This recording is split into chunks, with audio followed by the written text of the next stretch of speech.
Channel पे आपका फिर से स्वागत है।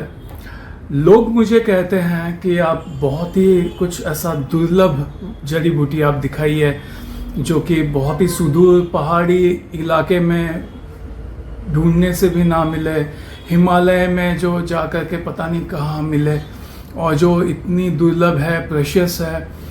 लेकिन मैं आपको ये बताऊं, मेरे अनुभव के अनुसार जड़ी बूटियाँ जो फ्रेश होती है ना, वो दुगना काम करती है।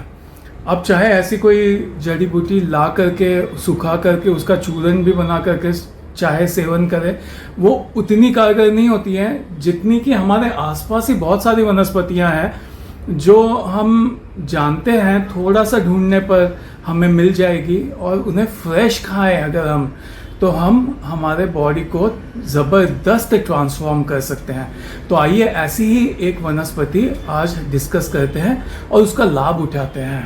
आज का एपिसोड हम मोलश्री पे करने वाले हैं, यानी कि बकुल के पेड़ पे करने वाले हैं। मोलश्री एक बहुत ही इम्पोर्टेंट पेड़ रहा है हमेशा ही। ये खास करके जो महामार्ग है इन पे ये लगाया जाता है। साथ में जैसे पीपल है, बरगद है, नीम है, शीशम है, ये भी शीरीष है, ये भी सारे महामार्गों के वृक्ष है। क्यों? क्योंकि ये बड़े शीतल होते हैं और इनका एक खास करके कैरेक्टरिस्टिक होता है कि गुण होता है कि ये साइडवेज बहुत ही फैलते हैं, घनी छाया देते हैं, बड़ी शीतलता देते हैं पथिकों को, यानी राही जो होते हैं उन्हें। और ये स्वभाव में शीतल होता है और ये संकोचक होता है, इसलिए ये स्वेलिंग को ये कम करता है और सूजन को कम करता है, और ये खून को रोकता है, दस्त को रोकता है, और ये वीर्य स्तंभक भी माना गया है। और खास करके इसका एक बहुत ही खास गुण है कि ये बहुत ही तेज कीटाणुनाशक है, और इतना ही नहीं, ये एक बहुत अच्छा विषनाशक भी है। इसीलिए ये हमेशा से दांतों के हर तरह के विकारों में यूज किया जाता आया है।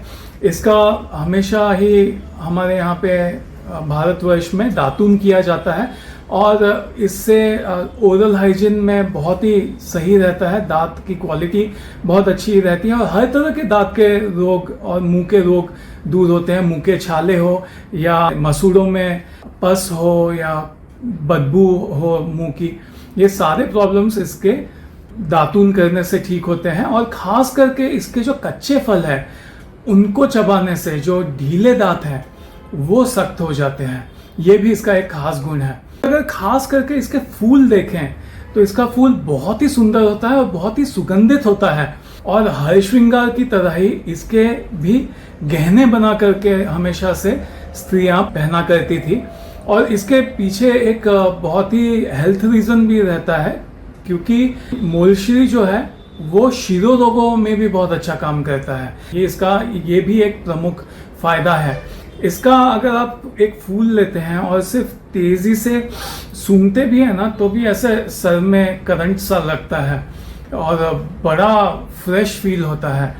वैसे ज़्यादा मानसिक रोग हो तो इसके फूलों की पाउडर की जाती है और फिर नस से इस फूलों के पाउडर का खींचा जाता है। इससे हर तरह के जो मानसिक विकार है वो दूर होते हैं।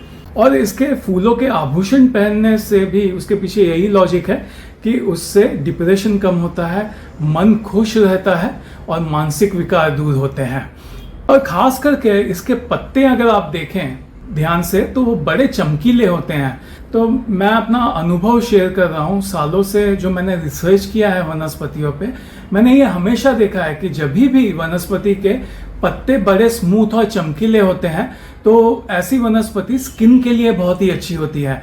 जैसे कि मैं आपको बताऊं, बेर के पत्ते हैं बड़े चमकीले और स्मूथ होते हैं, तेलियाकंद के पत्ते भी ऐसे होते हैं, और आप अगर जामुन के पत्ते देखें तो वो भी बड़े चमकीले और स्मूथ होते हैं। ये सभी के सभी स्किन के लिए बहुत ही अच्छे होते हैं। मैं देखिए आपको इसका पत्ता खा करके दिखा रहा हूँ। मैंने इसके पत्ते का सेवन करते समय ऐसे ही हाथ से पहुँच लिया और खा लिया। आप ऐसा ना करें, आप पत्ते का सेवन करने से पहले उसे अच्छे से धो लें। मोलश्री खास करके पित्त और कफ को कम करता है, और ये खास करके सूखी खांसी में बहुत अच्छा काम करता है।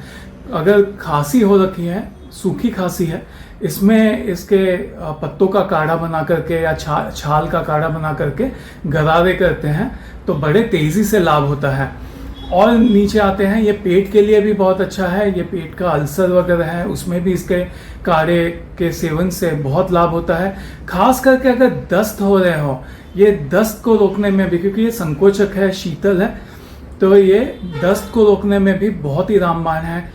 खूनी दस्त में भी ये बहुत अच्छा काम करता है। और जहाँ पे भी ब्लीडिंग हो रहा हो उसमें तो इसके क्या कहने हैं। अगर महिलाओं में भी ओवर ब्लीडिंग हो रहा हो या फिर लिकोरिया की समस्या में भी ये महिलाओं में बहुत अच्छा काम करता है।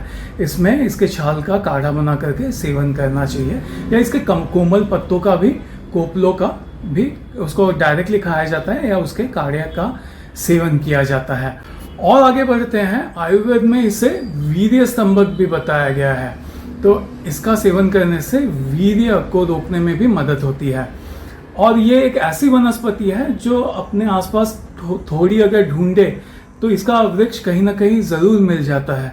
तो आइए हम इसका नियमित सेवन करें, इसके टहनियों से दातून करें, इसके कोमल कोपलों का सेवन करें और इसके फूलों का उनको सूंघ के और या फिर उसके पाउडर का नस्य लेके खुद के मेंटल स्टेट को खुशनुमा रखें, खुश रहें।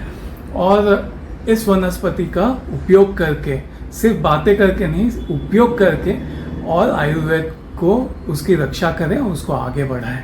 और हमेशा याद रखें कि किसी भी वनस्पति का सेवन करने से पहले एक बार अपने वैद्य की सलाह ज़रूर ले लें, क्योंकि हर एक बॉडी अलग होती है, हर एक बॉडी का कॉन्स्टिट्यूशन अलग होता है। तो अगर आपको ये वीडियो पसंद आया तो इसे लाइक कीजिए, और अगर आपने हेल्थ चैनल को अब तक सब्सक्राइब नहीं किया है तो तुरंत सब्सक्राइब बटन को दबाइए। और अगले एपिसोड तक विशाल साठे को दीजिए इजाज़त। बाय।